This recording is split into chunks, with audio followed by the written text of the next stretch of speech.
そろそろ柿が美味しい季節になってきましたね。干し柿にするというと豆だねって言われます。確かに少しめんどくさいけど、作っておけば年末年始ぐらいまでじわじわ楽しめるので、我が家としては甘い柿より渋柿の方が面白いよねということになってます。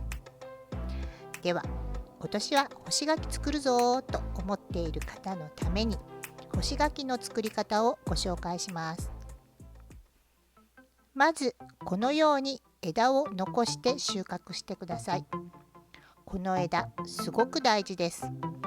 何も考えずに枝なしで収穫した時には紐を引っ掛ける場所がなくて困りました。枝をこれぐらいの長さに整えます。そしてひたすら皮を剥きます。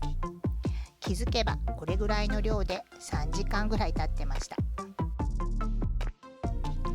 そして60センチくらいに切った紐の両端に柿をくくりつけます。こんな感じです。2つで1組にします。煮沸したり干すのが楽になります。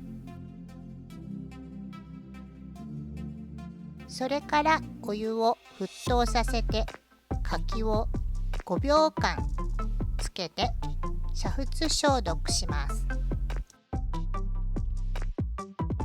さらに焼酎にざっくりつけて、これですぐ外に干しました。ここで一番大事なこと、それは干すのは晴れた寒い日にするということです。この干す時のお天気、冷たい風、これがすごく大事。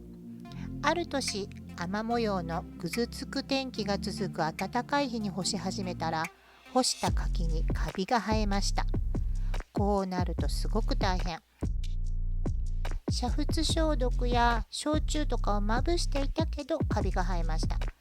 逆に言うと、風が冷たい寒い日ですごく晴れた日に干せば、少々煮沸消毒などがおろそかでもほぼ大丈夫です。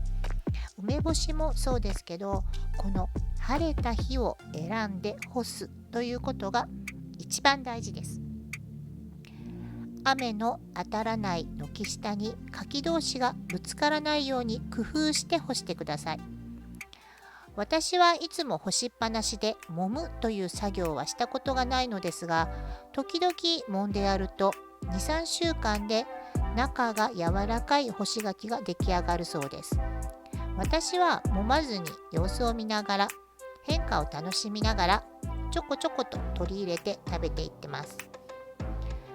昨年は収穫し損ねて干し柿を作れなかったので、今年は作りたいなと思ってます。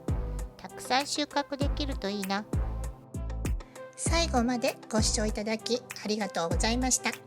自然農法農園テロワールチャンネル、ご登録お願いします。また見てね。